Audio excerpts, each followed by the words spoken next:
अगर आपने कोई प्रॉपर्टी सेल की है, इमूवेबल प्रॉपर्टी है, बिल्डिंग है, लैंड है, फ्लैट है, प्लॉट है, और ऐसे में कोई कैपिटल गेन अराइज हुआ है, शॉर्ट टर्म कैपिटल गेन या फिर लॉन्ग टर्म कैपिटल गेन, और आप जो है ITR 2 फाइल कर रहे हैं, या फिर बिजनेस इनकम भी है साथ में, आप ITR 3 फाइल कर रहे हैं, तो ऐसे में इस कैपिटल गेन को आप कैसे इनकम टैक्स रिटर्न के अंदर रिपोर्ट करेंगे, वो हम अपनी इस वीडियो में देखने वाले हैं। तो यहाँ पर आपको करना क्या है, जब आप यूटिलिटी के जरिए इनकम टैक्स रिटर्न प्रिपेयर करते हैं, तो ऐसे में आप जो शेड्यूल सेलेक्ट करते हैं, तो उसमें आपको जो है इनकम हेड के अंदर आपको जो है बेसिकली यहाँ पर शेड्यूल कैपिटल गेन जो है वो सेलेक्ट करना है। तो यहाँ पर शेड्यूल कैपिटल गेन सेलेक्ट करने के बाद जो है, जब आप सभी शेड्यूल्स को सेलेक्ट कर लेते हैं, कंटिन्यू करते हैं, तो कंटिन्यू करने के बाद जो है वो सभी शेड्यूल जो है आपको एक एक करके फिल करने होते हैं। तो यहाँ पर जो है आपको जो है शेड्यूल कैपिटल गेन दिखाई देगा, इस शेड्यूल में आप एंटर करेंगे।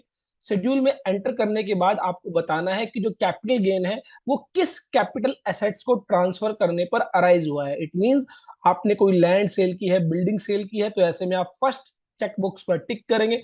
अगर आपने कोई शेयर्स के अंदर ट्रांजेक्शन्स की है, आपने जो है लिस्टेड इक्विटी शेयर्स को जो है सेल किया है, तो ऐसे में आप जो है सेकंड एंड थर्ड चेकबॉक्स पर टिक करेंगे। उसके अलावा और बहुत सारी कैपिटल एसेट्स दी गई है, जिनको आप जो है according to your capital gain जो है टिक कर सकते हैं। तो यहाँ पर हम लैंड और बिल्डिंग बोथ जो है उस पर टिक करेंगे और कंटिन्यू बटन पर क्लिक करेंगे।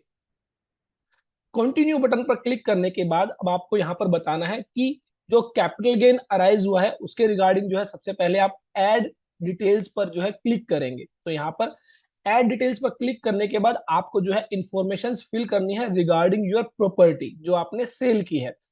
अब एक बात का ध्यान रखना है, अगर आपने एक से ज्यादा प्रॉपर्टी सेल की है तो ईच प्रॉपर्टी के लिए आपको सेपरेटली जो है इंफॉर्मेशन जो है फिल करनी होगी। आप जो है ईच प्रॉपर्टी के लिए ऐड डिटेल्स पर क्लिक करेंगे और वो डिटेल्स फिल करेंगे। तो यहाँ पर हम ऐड डिटेल्स पर क्लिक करेंगे। ऐड डिटेल्स पर क्लिक करने के बाद सबसे पहले आपको यह बताना है कि आपने जो लैंड या फिर बिल्डिंग या प्लॉट जो भी आपने सेल किया है उसकी परचेज डेट क्या थी, एक्विजिशन डेट क्या थी, आपने उसको कब एक्वायर किया, और date of sale, date of transfer, कब आपने उसको सेल किया। ये दोनों ही डेट्स आपको यहाँ पर रिपोर्ट करनी है।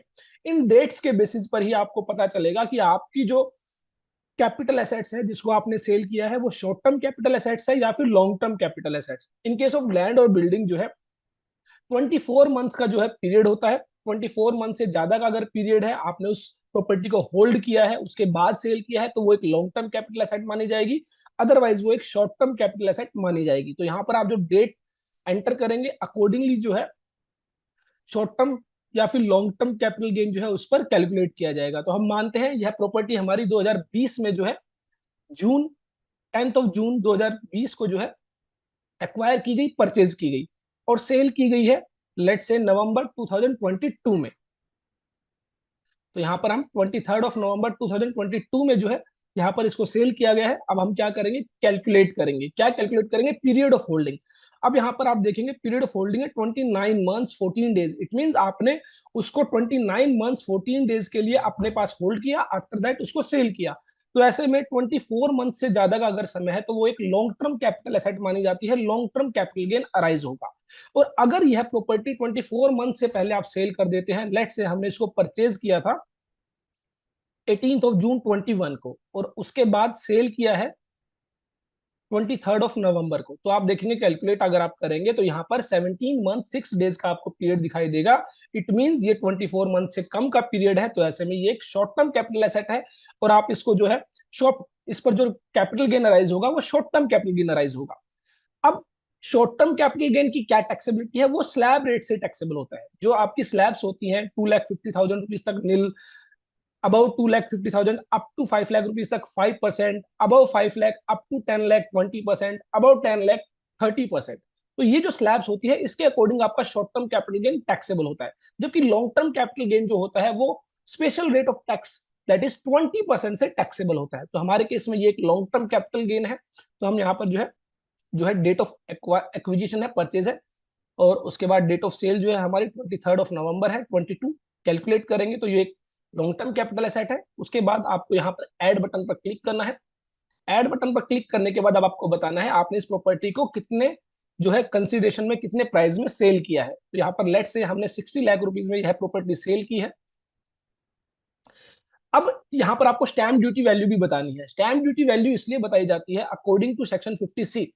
अगर आपका जो सेल कंसिडरेशन है, अगर वो स्टैम्प ड्यूटी वैल्यू से 10% वेरिएशन रखता है, तो ऐसे में जो स्टैम्प ड्यूटी वैल्यू है, अगर वो हायर वैल्यू है तो स्टैम्प ड्यूटी वैल्यू कंसीडर की जाती है। फॉर एग्जांपल, आपकी सेल वैल्यू है 60 लाख रुपीज और अगर आपकी स्टैम्प ड्यूटी वैल्यू है 70 लाख रुपीज, मींस वो वैल्यू जिस पर स्टैम्प ड्यूटी पे की जाती है, जो डिटरमाइन की जाती है by the stamp valuation authority.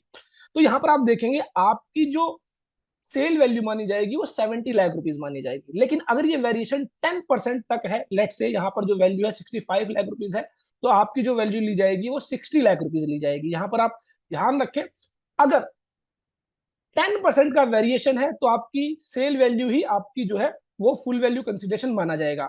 लेकिन अगर वेरिएशन हायर साइड में 10% से ज्यादा है, तो ऐसे में स्टैम्प ड्यूटी वैल्यू को आपकी जो है फुल वैल्यू कंसिडरेशन माना जाएगा, सेल वैल्यू माना जाएगा। तो यहाँ पर जो है हमारे केस में जो स्टैम्प ड्यूटी वैल्यू है वो भी 60 लाख रुपीज ही है। तो ऐसे में जो है यहाँ पर जो वैल्यू ली जाएगी वो 60 लाख रुपीज ही ली जाएगी। उसके बाद कॉस्ट ऑफ एक्विजिशन, आपने उसको किस वैल्यू पर परचेज किया, तो यहाँ पर वो वैल्यू आप जो है यहाँ पर एंटर करेंगे। हमारे केस में 27 लाख रुपीज की वो प्रॉपर्टी परचेज की गई। तो यहाँ पर जो है आप देखेंगे उसका जो इंडेक्सेशन किया गया, अकॉर्डिंग टू इंडेक्सेशन वो वैल्यू हो जाती है 29,69,103। जो इंडेक्सेशन किया जाता है, बेसिकली कुछ इंडेक्स पॉइंट्स जो है वो बताए जाते हैं by the income tax department और अकॉर्डिंगली इंडेक्सेशन किया जाता है, जिसको हमने अपनी एक सेपरेट वीडियो में भी जो है डिस्कस किया है। तो ये वैल्यू आपकी यहाँ पर आ जाती है। तो आप यहाँ पर देखेंगे आपका जो कैपिटल गेन आ जाता है दैट इज 30 लाख रुपए। अगर आपने जो है कोई कॉस्ट ऑफ इंप्रूवमेंट खर्च की है, आपने उस प्रॉपर्टी पर, उस एसेट्स पर कुछ इंप्रूवमेंट की है कोई, तो ऐसे में उस इंप्रूवमेंट के रिगार्डिंग जो भी पैसा आपने खर्च किया है वो भी आप यहाँ पर एंटर करेंगे। आपको बताना होगा किस ईयर के अंदर आपने वो इंप्रूवमेंट की है, अकॉर्डिंगली उसका भी इंडेक्सेशन किया जाएगा।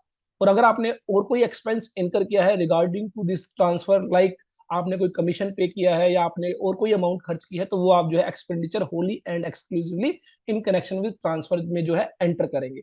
तो इस तरह बेसिकली आपकी जो कॉस्ट ऑफ परचेज है, कॉस्ट ऑफ इंप्रूवमेंट है और एक्सपेंसेस रिलेटेड टू ट्रांसफर, ये जो तीनों ही आपके जो है सेल कंसिडरेशन से लेस किए जाते हैं एंड आफ्टर दैट आपका कैपिटल गेन आ जाता है। अगर आपने कोई deduction section 54, 54B, 54EC, 54F, 54G में बी में क्लेम करना चाहते हैं, आपने कहीं पर किसी प्रॉपर्टी में इन्वेस्ट किया है and according to these sections आप एलिजिबल है डिडक्शन क्लेम करने के लिए, तो आप यहाँ पर ऐड करेंगे और ऐड करने के बाद उस अमाउंट को यहाँ पर एंटर करेंगे। तो यहाँ पर ऐड करने के लिए यहाँ पर ऐड अनदर पर क्लिक करेंगे, सेक्शन सेलेक्ट करेंगे किस सेक्शन में आपको डिडक्शन लेनी है और कितनी डिडक्शन लेनी है। तो हमारे केस में डिडक्शन अवेलेबल नहीं है, तो इसको हम डिलीट करेंगे। और यहाँ पर आप देखेंगे हमारा जो कैपिटल गेन है वो 30,30,897 रुपीज आ जाता है। उसके रिगार्डिंग यहाँ पर आपको जो है बायर की जो डिटेल्स है वो भी आपको यहाँ पर फिल करनी होगी, जिसने आपसे प्रॉपर्टी बाय की है, परचेज की है। तो बायर्स के रिगार्डिंग यहाँ पर जो है बायर का नेम आपको एंटर करना है, PAN number of the buyer enter करना है, आधार नंबर आपको बायर का एंटर करना है, and then percentage of share, जो बायर ने जो परचेज किया है उसका 100% शेयर है, 50% शेयर है, 60% शेयर है, वो शेयर आप यहाँ पर एंटर करेंगे। अमाउंट जो है वो एंटर करेंगे 60 लाख रुपए।